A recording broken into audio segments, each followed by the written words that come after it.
Hello प्यारे बच्चों, hopefully आप लोग अच्छे से हैं। आज हम पढ़ेंगे इक्विपोटेंशियल सरफेस, जो एक थ्योरेटिकल टॉपिक है but NEET mains as well as board के लिए बहुत इंपॉर्टेंट टॉपिक है। तो जैसा कि आप नाम में ही पढ़ सकते हो, इक्विपोटेंशियल सरफेस का मतलब होगा एक ऐसा सरफेस जहां पे पोटेंशियल क्या रहे, सेम रहे। एक ऐसा सरफेस जहां पे पोटेंशियल की वैल्यू थ्रू आउट क्या रहे, सेम रहे। ओके, तो इसको समझते हैं बच्चों। मान लो मेरे पास एक चार्ज है Q और लेट अस से 2 मिनट के लिए पॉजिटिव है। मैं क्या कर रहा हूं, इसको किसी स्फीयर के सेंटर पे रख रहा हूं। लेट अस सपोज मेरे पास एक चार्ज है +Q, इसको मैंने एक स्फेरिकल शेल के कहां रख दिया है, सेंटर पे रख दिया है। अब यदि मैं आपसे बोलूं कि यहां पे इलेक्ट्रिक पोटेंशियल निकालो, लेट अस सपोज ये डिस्टेंस आपको R दिया हुआ है, तो हमको पता है इलेक्ट्रिक पोटेंशियल का फॉर्मूला क्या होता है, तो दैट इज KQ/R होता है। ओके, तो यहां पे जो पोटेंशियल का वैल्यू आएगा वो कितना आएगा, KQ/R आएगा, जिसको मैंने V माना है। तो लेट अस से यहां पोटेंशियल कितना है, V है। अब बच्चों यदि मैं यहीं पे बोलता आपको यहां पे पोटेंशियल निकालो, तो चार्ज सेम है, डिस्टेंस सेम है, तो यहां भी पोटेंशियल क्या होगा, V होगा।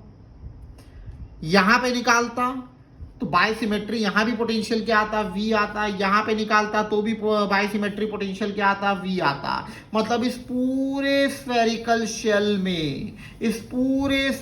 शेल में जो इलेक्ट्रिक पोटेंशियल है उसकी वैल्यू क्या होती, V होती। तो ये सरफेस इस पर्टिकुलर केस में क्या बन जाता, इक्विपोटेंशियल सरफेस बन जाता। क्या बन जाता, इक्विपोटेंशियल सरफेस बन जाता, क्योंकि नाम में ही लिखा हुआ है एक ऐसा सरफेस जहां पोटेंशियल सेम हो, क्या कहलाएगा, इक्विपोटेंशियल सरफेस कहलाएगा। ओके बच्चों, तो यहां से हम अपना पहला कंक्लूजन निकाल सकते हैं कि for point charges concentric spheres are equipotential surfaces. ठीक है, पॉइंट चार्जेस के लिए जो आपके कॉन्सेंट्रिक स्फीयर्स बनेंगे वो आपके क्या बनेंगे, इक्विपोटेंशियल सरफेस बनेंगे। मतलब आप यहां पे यदि एक और स्फीयर बना दो, ओके। अब यदि यहां पे मान लेता हूं इस पॉइंट पे पोटेंशियल यदि V डैश है, ओके, तो फिर इस पूरे सरफेस में पोटेंशियल बाय सिमेट्री क्या आएगा, V डैश आएगा। ओके, तो इसीलिए ये भी आपका क्या रहेगा, एक इक्विपोटेंशियल सरफेस रहेगा। अच्छा, V और V डैश की वैल्यू सेम नहीं रहेगी ना, V और V डैश की वैल्यू सेम नहीं रहेगी। इस सरफेस में पूरा पोटेंशियल सेम रहेगा, तो ये एक इक्विपोटेंशियल सरफेस है। इसमें पूरी जगह पोटेंशियल क्या रहेगा, सेम रहेगा, तो ये दूसरा एक क्या है, आपका इक्विपोटेंशियल सरफेस है। V और V डैश सेम नहीं है, बट यदि यहां V है तो हर जगह V है, यदि यहां V डैश है तो हर जगह क्या है, V डैश है। तो पॉइंट चार्जेस के लिए जो मेरे कॉन्सेंट्रिक स्फीयर्स हैं वो आपके क्या बनेंगे, इक्विपोटेंशियल सरफेस बनेंगे। ओके, तो एनीवेज आगे बढ़ते हैं। तो जैसा कि मैंने आपको अभी बताया कि किसी भी पॉइंट चार्ज के केस में जो कॉन्सेंट्रिक स्फीयर्स होंगे वो क्या होंगे, इक्विपोटेंशियल सरफेस होंगे, एंड सो ऑन। ऐसा बहुत सारा लेके जा सकते हो। अब एक और चीज करते हैं। मान लो 2 मिनट के लिए चार्ज मेरा पॉजिटिव है। क्या है, पॉजिटिव है। अब इसकी मैं इलेक्ट्रिक फील्ड लाइंस बनाता हूं, इलेक्ट्रिक फील्ड लाइन पैटर्न बनाता हूं। ओके, तो याद करो किसी भी आइसोलेटेड पॉजिटिव पॉइंट चार्ज के कारण जो इलेक्ट्रिक फील्ड का पैटर्न बनता था वो कैसा बनता था, तो भैया रेडियल बनता था। कैसा बनता था, रेडियल बनता था। तो I hope it will look something like this.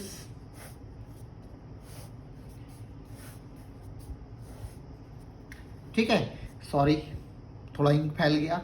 तो इसी पॉइंट चार्ज के कारण, इसी पॉजिटिव पॉइंट चार्ज के कारण यदि मैं क्या बनाऊं, इलेक्ट्रिक फील्ड का पैटर्न बनाऊं, तो कुछ ऐसा दिखेगा मुझे।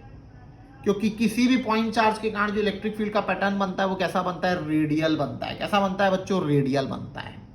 ओके, अब याद करो मैं आपको एक चीज पढ़ाया था कि यदि ये स्फीयर है मान लेते हैं, ओके, ये छोटे छोटे इसमें मैं सरफेस एरिया बना रहा हूं। जो भी चीज स्फीयर पे रेडियल होती है वो स्फीयर पे कितना एंगल बनाती है, याद करो तो 90 डिग्री बनाती हैं। क्या बनाती हैं? 90 डिग्री बनाती हैं।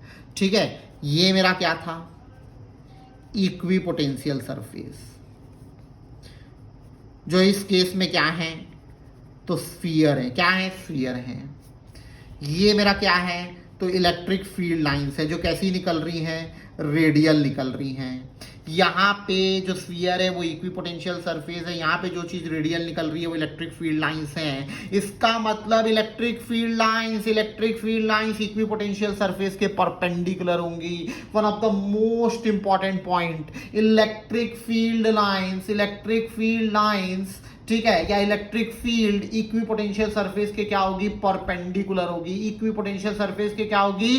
परपेंडिकुलर होगी। बहुत इंपॉर्टेंट पॉइंट है कि electric field lines are perpendicular to equipotential surface. ऐसे सरफेस जहां पोटेंशियल की वैल्यू क्या होगी? कांस्टेंट होगी। इलेक्ट्रिक फील्ड लाइंस हमेशा उसके क्या बनेगी? परपेंडिकुलर बनेगी। आप इसको दूसरे तरीके से भी समझ सकते हो। याद करो, मैंने आपको बताया था पिछले कुछ वीडियोस के पहले कि यदि ये इलेक्ट्रिक फील्ड है, ओके, इलेक्ट्रिक फील्ड के परपेंडिकुलर जहां पे ये देखो, इलेक्ट्रिक फील्ड के परपेंडिकुलर यदि ये एक सरफेस है तो यहां पोटेंशियल थ्रू आउट क्या रहेगा? सेम रहेगा। ओके, तो ये भी आपका क्या है? इक्विपोटेंशियल सरफेस है। इसको हम लोग एक बार देख चुके हैं पहले ही।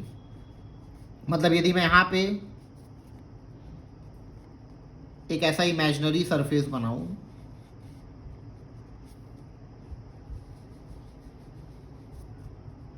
ऐसा इमेजिनरी सरफेस बनाऊं, ठीक है, मतलब एक ऐसा रखा है और एक ऐसा रखा है, ठीक है, इलेक्ट्रिक फील्ड के परपेंडिकुलर, तो ये दोनों भी मेरे क्या हैं? इक्विपोटेंशियल सरफेस हैं।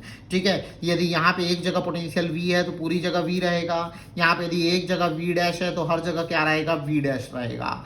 और अगेन V पूरी जगह सेम है, V डैश पूरी जगह सेम है, बट V और V डैश सेम नहीं है, दोनों की वैल्यू अलग होगी। मतलब फॉर एग्जांपल यदि यहाँ पे 10 वोल्ट है तो इस पूरे सरफेस में 10 वोल्ट रहेगा। यदि यहाँ पे 8 वोल्ट है तो पूरी जगह क्या रहेगा? 8 वोल्ट रहेगा। अच्छा, कोई आपसे यदि पूछे यहाँ पे पूछे कि भैया V डैश ज्यादा है या V ज्यादा है, ओके, V डैश ज्यादा है या V ज्यादा है, तो पहले 2 मिनट के लिए सोचो कौन सा पोटेंशियल ज्यादा होगा। तो याद करो, मैं आपको बताया था फील्ड के डायरेक्शन में पोटेंशियल क्या होता है? कम होता है। फील्ड के डायरेक्शन में पोटेंशियल क्या होता है? कम होता है। मतलब ये वाला पोटेंशियल ज्यादा होगा और ये वाला पोटेंशियल क्या होगा? कम होगा। मतलब इस पर्टिकुलर केस में V will be greater than V dash. यही चीज यदि मैं यहाँ पे देखूं, ठीक है, कहाँ गया? यदि यहाँ का पोटेंशियल मैं V1 लूँ, यहाँ का V2 लूँ, यहाँ का V3 लूँ, यहाँ का V4 लूँ, ओके, क्योंकि यहाँ पे इलेक्ट्रिक फील्ड लाइंस ऐसी बनी है, और आपको पता है इलेक्ट्रिक फील्ड लाइंस हायर से लोअर जाती है। ठीक है, हमको पता है electric field lines higher potential से लोअर पोटेंशियल जाती है, तो मैं बोल सकता हूँ कि यहाँ पे V1 will be greater than V2 will be greater than V3 and so on. ठीक है, तो पहला पॉइंट हमने क्या देखा? एक बार रिवाइज कर लेते हैं कि किसी भी पॉइंट चार्जेस के लिए जो आपके कॉन्सेंट्रिक स्फीयर्स होंगे वो क्या होंगे? इक्विपोटेंशियल सरफेसेस होंगे। सेकेंडली, जितनी इलेक्ट्रिक फील्ड लाइंस होंगी वो इक्विपोटेंशियल सरफेस के क्या होगी? परपेंडिकुलर होगी। बट ये जस्टिफिकेशन कि भैया हमने स्फीयर बना दिया और जो चीज रेडियल निकल रही है उस पर 90 डिग्री बनाती है, आप बोर्ड में नहीं लिख सकते। बिल्कुल सही है, कोई गलत नहीं है इसमें, लेकिन अपन इस चीज को बोर्ड में नहीं लिख सकते। बोर्ड में लिखने के लिए हमको ना थोड़ा सा अच्छे वर्ड्स यूज करने पड़ते हैं। तो अब मैं इसी को बोर्ड की लैंग्वेज में डिफाइन करता हूँ। कैसे लिखना है बोर्ड में? इमेजिन करो एक इक्विपोटेंशियल सरफेस है,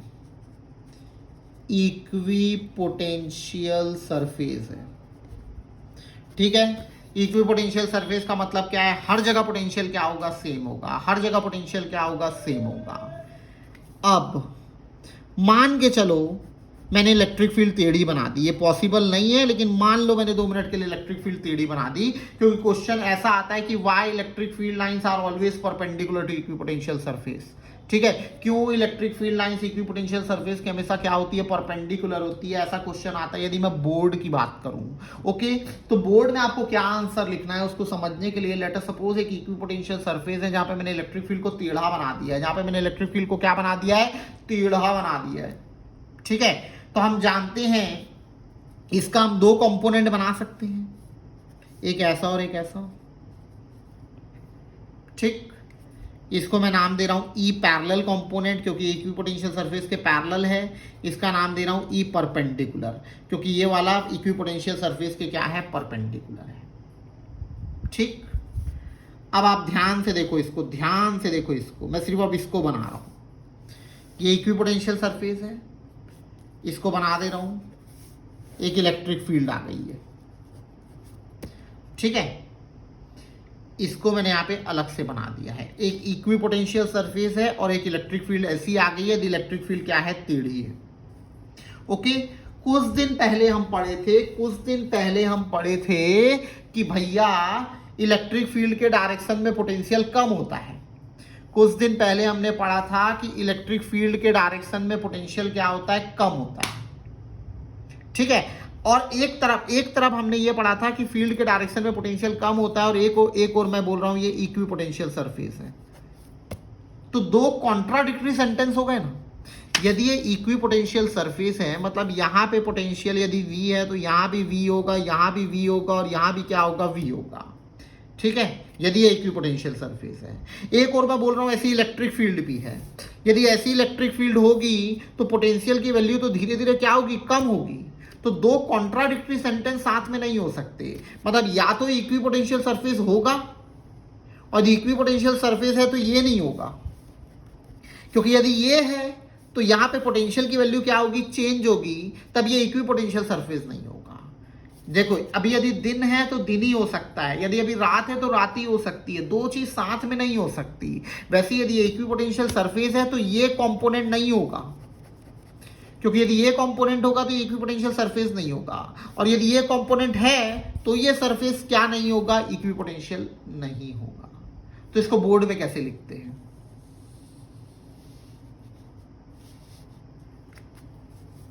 if electric field were not normal to equipotential surface, if electric field were not normal to equipotential surface, then there would be a component of electric field parallel to equipotential surface। यदि electric field normal नहीं होगी तो electric field का एक component होगा जो equipotential surface के क्या होगा, पैरेलल होगा। Due to this component comma electric potential would change. इस कंपोनेंट के कारण इलेक्ट्रिक पोटेंशियल क्या होगा, चेंज होगा, which is not possible in an equipotential surface. Equipotential surface में इलेक्ट्रिक पोटेंशियल चेंज हो ही नहीं सकता, तो ये पॉसिबल नहीं है। ओके, तो आपको नॉलेज के लिए, आपको समझने के लिए मैं कैसे याद रखता हूं, समझने के लिए मेरा तरीका अलग है। ठीक है, मैं याद रखता हूं भैया एक चार्ज रखा है यहां पे, ठीक है, इक्विपोटेंशियल सरफेस के लिए कैसे बन रहे हैं, कॉन्सेंट्रिक स्फीयर्स बन रहे हैं। यदि मैं इसके लिए इलेक्ट्रिक फील्ड लाइंस बनाऊं तो ऐसी बनेगी, क्योंकि ये स्फीयर के रेडियल है तो स्फीयर पे क्या बना रही है, 90 डिग्री बना रही है। कॉन्सेप्ट के लिए बहुत सही चीज है। ओके, पर ये चीज आप बोर्ड में नहीं लिख सकते, बोर्ड में आपको ये डेफिनेशन क्या करनी पड़ेगी बच्चों, यूज करनी पड़ेगी। ओके, तो बढ़ते हैं नेक्स्ट पॉइंट पे।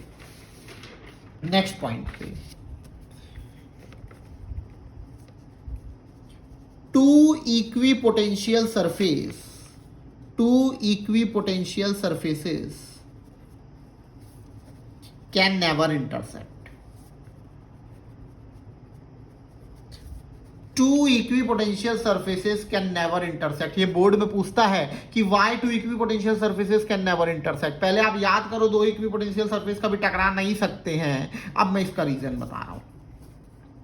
मान लो ये इक्विपोटेंशियल सरफेस नंबर 1 है और ये इक्विपोटेंशियल सरफेस नंबर 2 है।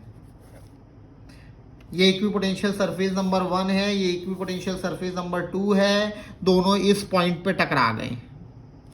ठीक है, अब यदि ये इक्विपोटेंशियल सरफेस है, ये इक्विपोटेंशियल सरफेस है, तो यहाँ पे हर जगह पोटेंशियल की वैल्यू सेम रहेगी। मान लेता हूँ 10 वोल्ट है। ओके, तो इन पूरे पॉइंट्स में, इस पूरे सरफेस में पोटेंशियल क्या रहेगा, 10 वोल्ट रहेगा।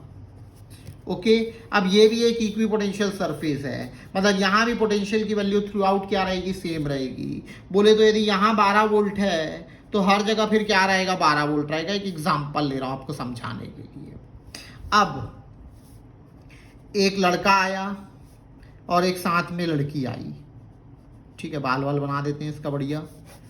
ओके, ये लड़का बोलता है मुझे ये पॉइंट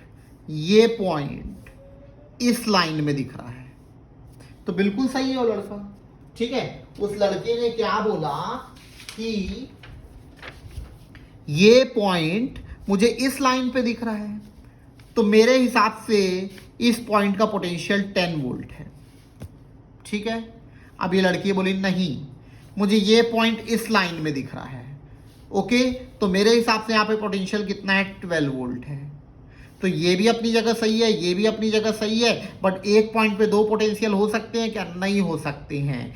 इसीलिए दो इक्विपोटेंशियल सरफेस आपस में नहीं टकरा सकते हैं, इसीलिए दो इक्विपोटेंशियल सरफेस आपस में नहीं टकरा सकते हैं। तो मान लो यही क्वेश्चन आपके बोर्ड में आ गया, तो आपको कैसे लिखना है, if two equipotential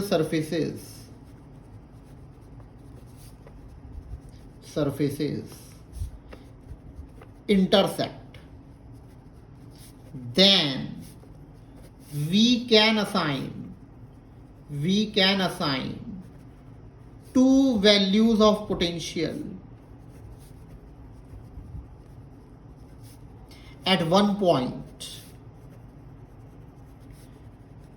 which is not possible.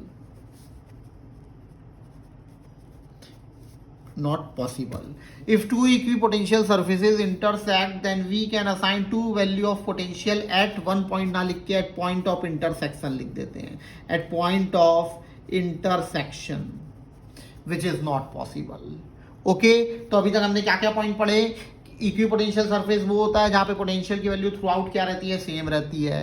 Second हमने पढ़ा किसी भी पॉइंट चार्जेस के यहाँ कॉन्सेंट्रिक स्फीयर्स क्या होंगे, इक्विपोटेंशियल सरफेस होंगे। फिर हमने पढ़ा कि जो इक्विपोटेंशियल सरफेस है, इलेक्ट्रिक फील्ड लाइंस उसके हमेशा क्या होगी, परपेंडिकुलर होगी। फिर हमने देखा कि दो इक्विपोटेंशियल सरफेस कभी टकरा नहीं सकते हैं। ओके, सारी प्रॉपर्टीज आपको क्या करनी है, याद करनी है। ये आपके कंपटीशन में भी काम आएगी और बोर्ड में इसके ऊपर ऐसे थ्योरेटिकल क्वेश्चन भी बनते हैं। नेक्स्ट पॉइंट पहले लिखता हूं फिर समझाता हूं। No work is done in moving a charge on equipotential surface. No work is done in moving a charge on equipotencial surface। जब किसी चार्ज को इक्विपोटेंशियल सरफेस पे हम लोग मूव कराते हैं, जब किसी चार्ज को किसी इक्विपोटेंशियल सरफेस पे हम लोग मूव कराते हैं, तो भैया वर्क नहीं होता है, तो वर्क नहीं होता है। अब चाहिए इसका जस्टिफिकेशन। तो कुछ नहीं, हमने एक फॉर्मूला पढ़ा था, याद करो, delta V equal to work done by external force upon small q. ठीक है, अब इक्विपोटेंशियल सरफेस बोलते हैं किसको है, जहां पोटेंशियल की वैल्यू थ्रू आउट सेम रहे, जहां पोटेंशियल की वैल्यू थ्रू आउट क्या रहे, सेम रहे। अब यदि पोटेंशियल थ्रू आउट सेम है तो चेंज इन पोटेंशियल क्या होगा, जीरो होगा। ओके, तो वर्क डन भी कितना हो जाएगा, जीरो हो जाएगा। तो फिर से हमने क्या क्या प्रॉपर्टी पढ़ी, बोलते जाया करो ताकि याद हो जाए। पॉइंट चार्जेस के लिए कॉन्सेंट्रिक स्फीयर्स इक्विपोटेंशियल सरफेस हैं, electric field lines equipotential surface के परपेंडिकुलर होती हैं। No work is done in moving a test charge on a equipotential surface. किसी प्रकार का वर्क नहीं होता है जब चार्ज को इक्विपोटेंशियल सरफेस के एक पॉइंट से दूसरे पॉइंट में मैं क्या कराऊं, मूव कराऊं। उसी इक्विपोटेंशियल सरफेस के एक पॉइंट से दूसरे पॉइंट में मूव कराऊं, ना कि एक इक्विपोटेंशियल सरफेस से दूसरे में। उसी इक्विपोटेंशियल सरफेस के एक पॉइंट से दूसरे पॉइंट पे नहीं मूव कराना है, मतलब मूव कराना है लेकिन आपको वर्क नहीं मिलेगा, और दो इक्विपोटेंशियल सरफेस आपस में टकरा नहीं सकते हैं। नेक्स्ट पॉइंट, ओके पेजेस, तो नेक्स्ट पॉइंट है electric potential remains same throughout the volume of conductor। पहले आप इसको याद करो, फिर मैं आपको इसका क्या बताऊंगा, जस्टिफिकेशन बताऊंगा। Electric potential remain same through out the volume of conductor. पूरी वॉल्यूम में, किसी कंडक्टर की पूरी वॉल्यूम में इक्वी पोटेंशियल सरफेस की पोटेंशियल की वैल्यू क्या रहेगी, सेम रहेगी। पूरी वॉल्यूम ऑफ अ कंडक्टर में इलेक्ट्रोस्टैटिक कंडीशन में इलेक्ट्रिक पोटेंशियल की वैल्यू क्या रहेगी, सेम रहेगी। इसको पहले याद करो फिर मैं समझाऊंगा, ठीक है, कि किसी भी कंडक्टर की पूरी वॉल्यूम में इलेक्ट्रोस्टैटिक कंडीशन में पोटेंशियल क्या रहेगा, सेम रहेगा। अब क्यों, ठीक है, मान लो एक कंडक्टर है, ठीक है, इलेक्ट्रोस्टैटिक कंडीशन हम लोग देख रहे हैं, हम लोग पढ़ चुके हैं कंडक्टर के अंदर इलेक्ट्रोस्टैटिक कंडीशन में इलेक्ट्रिक फील्ड कितनी होती है, 0 होती है। किसी भी कंडक्टर में इलेक्ट्रोस्टैटिक कंडीशन में उसके अंदर इलेक्ट्रिक फील्ड कितनी होती है, 0 होती है। फिर हम एक फॉर्मूला भी पढ़ चुके हैं, delta V that is potential difference is equals to negative of work done by electric field upon small q. Okay, work done by electric force की जगह हम लोग लिख सकते हैं integration of electric force dot d r upon small q. Electric force की जगह आप लिख सकते हो QE dot d r by small q. मैं आपको एक रफ लैंग्वेज में समझाने की कोशिश कर रहा हूं, ठीक है। तो फिर से, एक कंडक्टर के अंदर इलेक्ट्रिक फील्ड कितनी होती है, 0 होती है। कंडक्टर के अंदर इलेक्ट्रिक फील्ड कितनी होती है, 0 होती है, ठीक है। इस चीज को ध्यान में रखना है। अब delta V that is potential difference का फॉर्मूला क्या है, negative of work done by electric field upon small Q. इसको जब सिंप्लीफाई किया तो इस टर्म में आ गया। ओके, नाउ अंदर पे इलेक्ट्रिक फील्ड कितनी है, 0 है। अंदर पे इलेक्ट्रिक फील्ड कितनी है, 0 है। आप यहाँ पे 0 पुट कर दो तो डेल्टा भी कितना आ जाएगा, 0। मतलब पोटेंशियल क्या रहेगा, कांस्टेंट रहेगा। क्या रहेगा, कांस्टेंट रहेगा, ठीक है। ये बहुत बहुत बहुत बहुत इंपॉर्टेंट पॉइंट है, ठीक है। कई बार कंपटीशन में डायरेक्ट पूछता है, ठीक है, कि एक स्फेरिकल कंडक्टर है, इसके सेंटर पे भी 10 वोल्ट का पोटेंशियल है। ओके, तो इसके सरफेस में कितना होगा, यहाँ कितना होगा, तो यदि यहाँ 10 वोल्ट है और ये पूरा इक्विपोटेंशियल सरफेस है तो हर जगह आपका क्या रहेगा, 10 वोल्ट रहेगा। ये बहुत इंपॉर्टेंट है, ठीक है, इसको भूलना मत बच्चों, ठीक है। तो लास्ट सारे पॉइंट को एक बार हम लोग क्या कर लेते हैं, रिवाइज कर लेते हैं। उसके बाद इस वीडियो को हम क्या कर देंगे, बंद कर देंगे, ठीक है।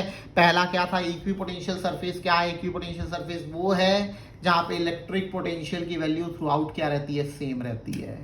सेकंड क्या था कि किसी भी पॉइंट चार्जेस के लिए जो कॉन्सेंट्रिक स्फीयर्स बनेंगे, किसी भी पॉइंट चार्ज के कारण जो कॉन्सेंट्रिक स्फीयर्स बनेंगे वो इक्विपोटेंशियल सरफेस होंगे। फिर क्या था, इलेक्ट्रिक फील्ड लाइंस या इलेक्ट्रिक फील्ड इक्विपोटेंशियल सरफेस की हमेशा क्या होगी, परपेंडिकुलर होगी। फिर क्या था, दो इक्विपोटेंशियल सरफेस आपस में टकरा नहीं सकते हैं। फिर क्या था, यदि आप टेस्ट चार्ज को किसी इक्विपोटेंशियल सरफेस के एक पॉइंट से दूसरे पॉइंट पे मूव कराओगे तो आपको किसी प्रकार का वर्क नहीं मिलेगा। ओके, और क्या है कि कोई भी कंडक्टर इलेक्ट्रोस्टैटिक कंडीशन में, किसी भी कंडक्टर के अंदर इलेक्ट्रोस्टैटिक कंडीशन में पूरे समय पोटेंशियल क्या, पूरी वॉल्यूम में पोटेंशियल क्या रहता है, सेम रहता है। ओके, तो ये बहुत इंपॉर्टेंट है। कंडक्टर एक इक्विपोटेंशियल सरफेस है, इसको भूलना मत, ठीक है बच्चों। तो मिलते हैं नेक्स्ट वीडियो में। Thank you and have a wonderful day.